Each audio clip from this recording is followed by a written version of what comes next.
এক অপূর্ব সুন্দর পাহাড়ে ঘেরা একটা সুন্দর ছোট্ট গ্রাম ছিল।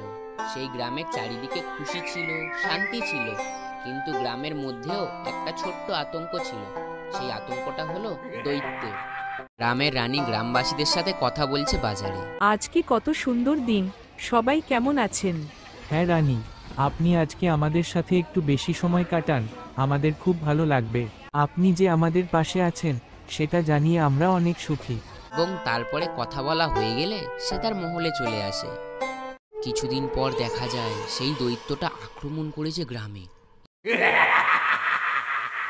আজ থেকে এই গ্রামটিকে আমি দখল করব। রানীকে নিয়ে আমি তোমাদের সবাইকে শাসন করব। দৈত্য এসেছে, রানীকে বাঁচান। না, আমাকে ছেড়ে দাও, আমি তোমার কোনো ক্ষতি করিনি। দৈত্য রানীকে ধরে নিয়ে চলে যায়। গ্রামের মধ্যে রানীকে বাঁচানোর মতন সাহস কেউ পাচ্ছিল না। সেই সময় সুমন ঠাকুর মশাইয়ের কাছে আসে এবং বলে, ঠাকুর মশাই, দৈত্য রানীকে নিয়ে চলে গেছে।